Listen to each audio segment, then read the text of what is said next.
I always thought marriage was about love, trust, and building a life together.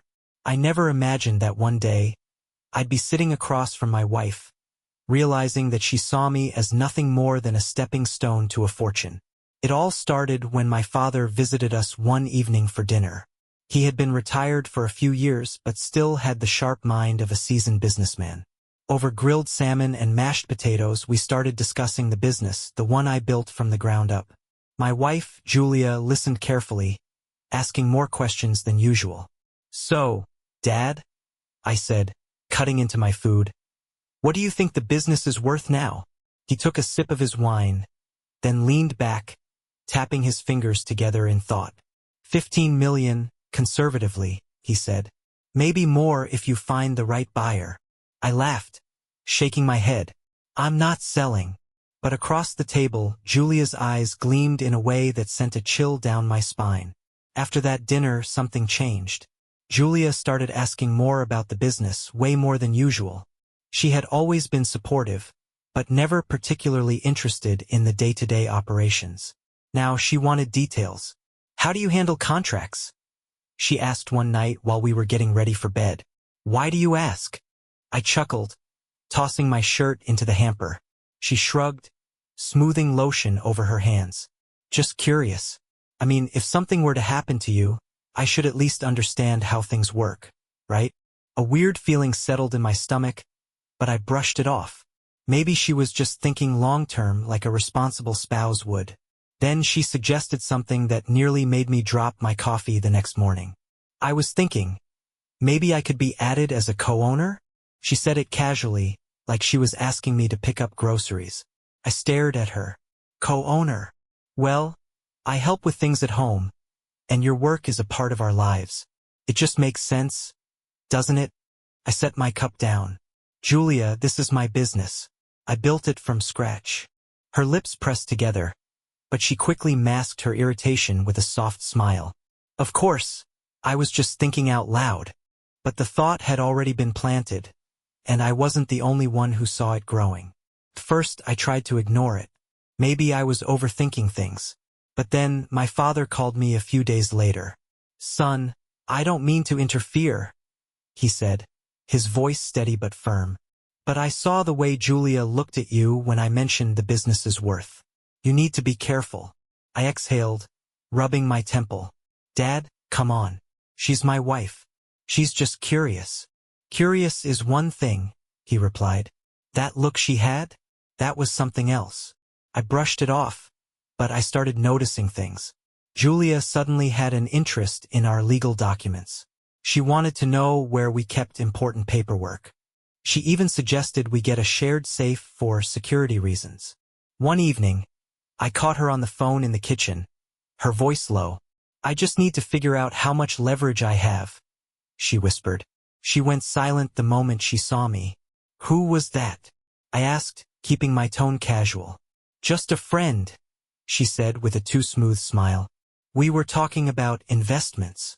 Something wasn't right, and deep down I knew it.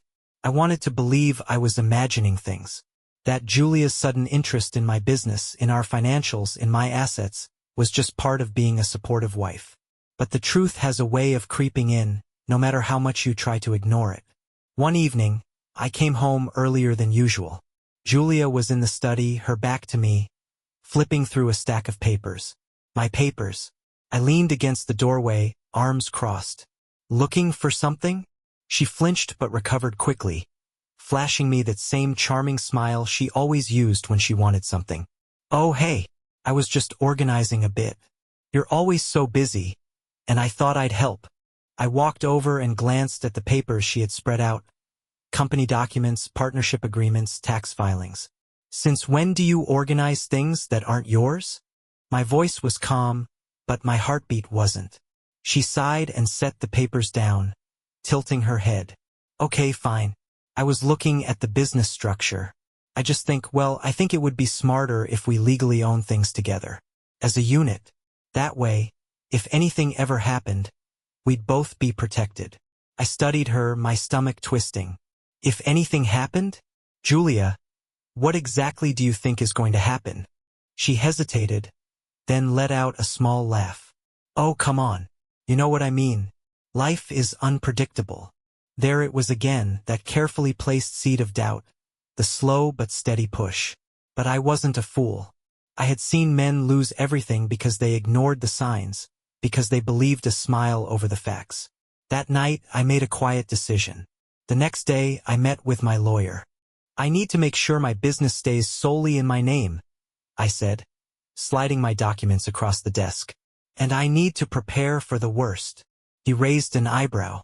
Are we talking worst? Divorce. I exhaled. I hope not. But something's not right. And then, as if the universe wanted to confirm my suspicions, the truth hit me like a freight train. That night, I overheard a conversation that changed everything. Julia was in our bedroom, pacing. I was coming up the stairs when I heard her voice through the slightly open door. He won't agree yet, but I can wear him down, she was saying. I mean, it's half mine anyway, right? If I file, I'll get my share either way. I stopped in my tracks.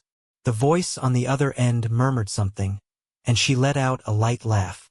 Yeah, well, if he's stupid enough to trust me, that's on him. The air left my lungs. I pushed the door open, and Julia spun around, eyes wide. Who's on the phone? I asked, my voice cold. She fumbled, hitting the end call button. Oh, no one important. Just a friend. I stepped forward, looking her in the eyes.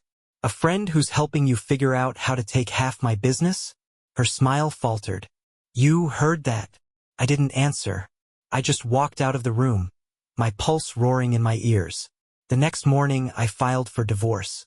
The morning I filed for divorce, I felt something I hadn't in weeks. Clarity. I walked into my lawyer's office with my decision made. I was done playing along. I was done pretending not to see the signs. I want to protect everything I've built, I told him. She's after my business, and I'm not giving her a single piece of it. He nodded, flipping through my paperwork. Good news is, since the company was started before the marriage and remains in your name, it's legally separate property. But, he tapped his pen against the desk. If she fights, she can argue for a portion of its growth during the marriage. I clenched my jaw. How much are we talking? Depends on how aggressive she gets. If she can prove she contributed to your success in any way, even indirectly, she'll push for a percentage. And from what you're telling me, she won't go down without a fight. I already knew that. Julia wasn't the type to back off easily, especially not when money was involved. By the time I got home, my head was pounding. I poured myself a drink, staring at the divorce papers in my hands. This was it. The end of something that should have been built on love but had turned into a power play. I waited until Julia came home that evening. She walked in, her usual smile on her face. Fake, now that I knew the truth behind it. Hey, you're home early, she said, setting down her bag. I was thinking we could. I filed for divorce. Her smile froze. What? I set the papers down on the counter. I heard everything, Julia. Your little phone call. Your plan to wear me down. To take half of what I built. She blinked, then let out a nervous laugh. You're joking, right? I didn't answer. I just watched as her expression shifted. From shock to frustration, and then to something colder. You're serious, she whispered. I leaned against the counter, arms crossed. Dead serious. For a moment, she didn't say anything. Then, with a slow exhale, she stepped forward, her voice softening. Listen, let's not do anything drastic. We can talk about this. I almost laughed. She wasn't trying to fix the marriage. She was trying to fix her plan. There's nothing to talk about, I said. I know what you were trying to do, and I won't let it happen. Her eyes darkened. You can't just cut me out like this. I'm your wife. Not for much longer. She stared at me, and I saw the calculation in her eyes, the gears turning as she tried to figure out her next move. And then she said something that confirmed everything I already knew. If you think I'm walking away with nothing, you're delusional. I didn't flinch. I had expected as much. I built this company without you, Julia, I said, my voice calm. And I will fight to make sure you don't get a cent more than you deserve. She scoffed.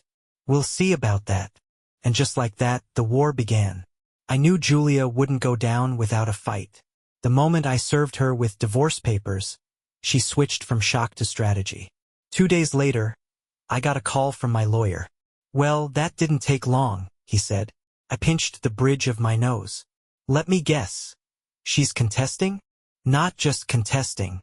She's claiming she played an active role in your business's success and is entitled to half. I let out a slow breath. On what grounds?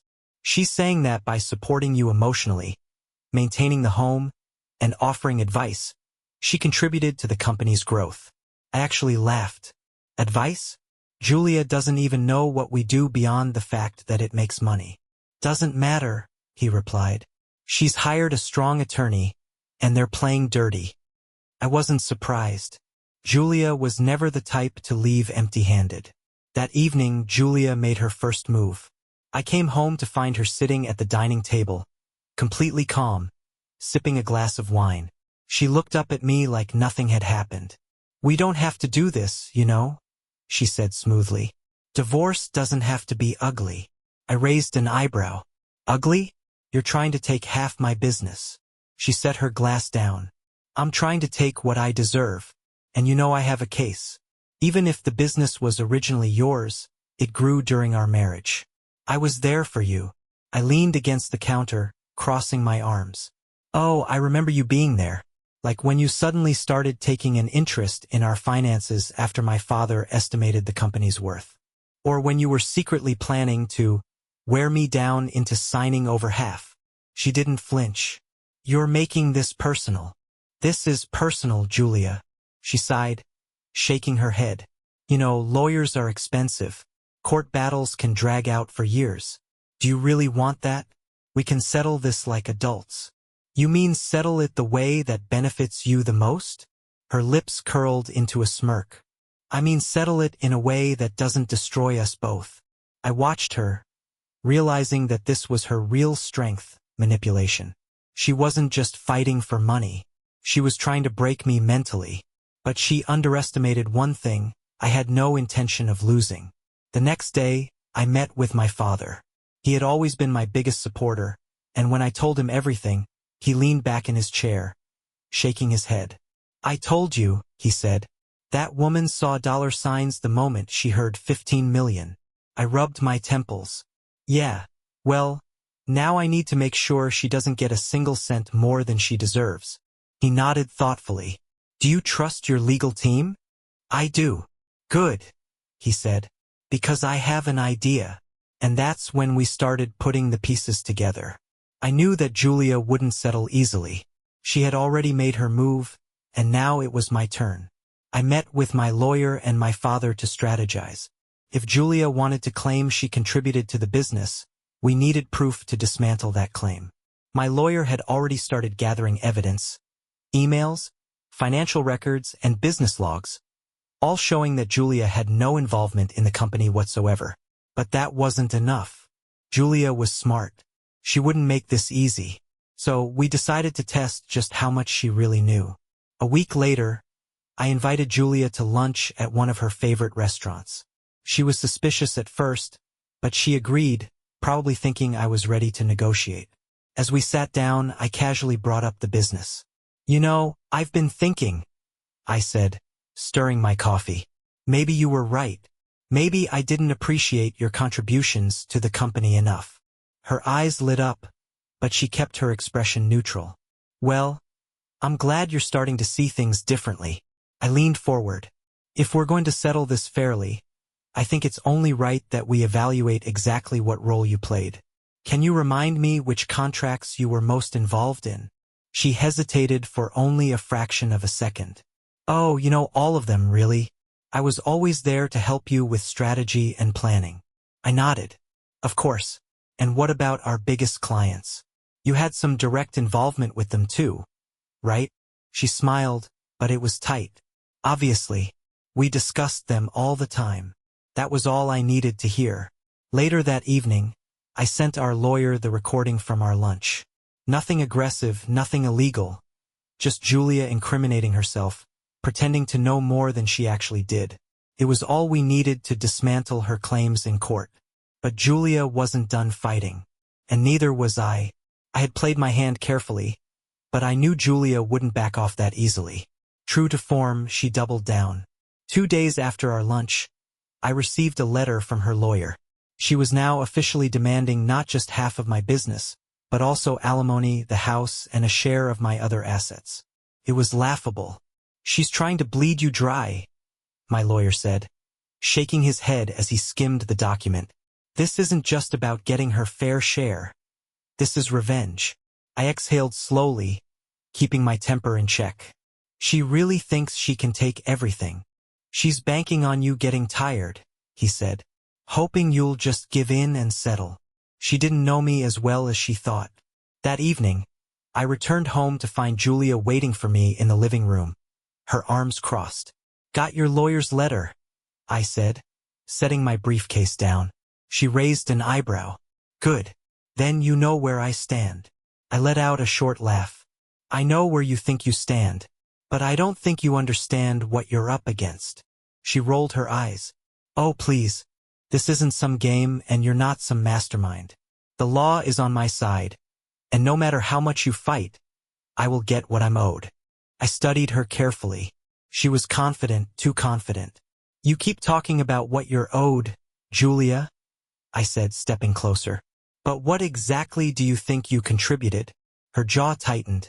"I was your wife. And that entitles you to my company? I was there for you. I supported you." "Supported me how?" I shot back. "By asking for a co-ownership title after my father estimated the business at 15 million? By plotting behind my back on the phone, saying you'd wear me down? Because that's not support, Julia. That's greed." Her face paled for just a second before she recovered. "You're twisting things." "No. I'm just finally seeing things clearly." She scoffed. "Fine. You want to drag this out? You'll regret it. You know how long divorces can take. I can tie this up in court for years." I shrugged. "You're assuming I'll sit back and let you. What else are you going to do?" she sneered. I smiled. "You'll see." She didn't realize that I had already been working on the final blow. Over the next few weeks, my lawyer and I worked on gathering every possible piece of evidence that could be used against her. Financial records, business documents, a timeline proving she had zero involvement in the company, screenshots of her own words, messages, emails, even the recording from our lunch where she had lied about her contributions. But that wasn't all. My father had another idea, a legal maneuver that would cut Julia off at the knees. "She wants a fight? Give her one she can't win," he told me. So, I made a bold move. I restructured the company. By working with my legal team, I transferred the business into a trust, one where I remained in control, but legally the ownership was protected from personal claims. The company was no longer in my name alone. It was in a corporate structure that Julia couldn't touch. The moment her lawyer realized this, they called an emergency meeting. "This is ridiculous," Julia fumed as we sat across from each other in the conference room. "You're just trying to get around the law." I leaned back. "No, I'm protecting what's mine." Her lawyer cleared his throat, flipping through the paperwork. "This complicates things." "That's one way to put it," my lawyer said. "Julia can still fight for personal assets from the marriage, but the company is locked away. Off limits." Julia's hands clenched into fists. "You sneaky." I cut her off. "No, Julia. You just underestimated me." She stared at me, fury written all over her face. For the first time, she realized she had lost. Her lawyer sighed. "If this goes to court, it could take years, and your chances of winning anything close to what you're asking for are slim." Julia turned to me, her expression cold. "So, what do you propose?" I had already prepared for this moment. "I'm willing to offer a settlement," I said. "One-time payment. Enough to walk away comfortably, but nothing close to what you were demanding." She glared. "How much?" I slid a paper across the table. A fraction of what she wanted. Enough for her to start over, but not enough to profit from my success. Her lips curled in disgust. "That's insulting." "It's your best option," I said calmly. Take it and we can both move on. Refuse, and we can sit in court for years while you walk away with even less. She stared at the number, her nails digging into the table. I could see the war in her head. She wanted revenge, but she also wanted money. In the end, greed won. She snatched the pen and signed. The war was over. A month later, the divorce was finalized. Julia took her settlement and disappeared from my life. My business remained intact. My future remained mine. And as I stood in my office, looking out over the city, I realized something. I had been willing to give her everything at one point, but she had thrown it all away for money. In the end, she hadn't just lost the business. She had lost me, and I had never felt more free. Julia signed the papers, but she wasn't happy about it. She thought she had played the game perfectly, that she had set herself up to walk away with millions. Instead, she got a fraction of what she expected, just enough to start over, but nowhere near the comfortable life she had imagined. She didn't speak to me as she left the conference room, her heels clicking sharply against the tile floor, her hands gripping the settlement agreement so tightly I thought she might tear it in half. I watched her go, feeling nothing but relief. The divorce was finalized a month later. I received the official court documents in the mail, and for the first time in weeks, I exhaled fully. My business was safe. My future was secure. And Julia was finally out of my life. My father called me that evening, and when I told him it was over, I could hear the satisfaction in his voice. "You did the right thing, son," he said. "A woman like that would have drained you dry." I had thought that once the papers were signed, Julia would move on, but I underestimated how much she hated losing. A few weeks later, I started hearing rumors. People in my business circles told me she was talking about me, trying to spread stories that I had cheated her, that I had manipulated the system to cut her out of what was rightfully hers. It was pathetic, really. She was trying to ruin my reputation, but I had been prepared for that too. My lawyer had anticipated this and had made sure the settlement included a non-disparagement clause. If Julia spoke too much, she would be violating a legal agreement. I had my lawyer send her a single warning letter. After that, she went silent. She knew she couldn't win, and she wasn't about to risk losing the money she had walked away with. That was the thing about Julia. She was always looking out for herself.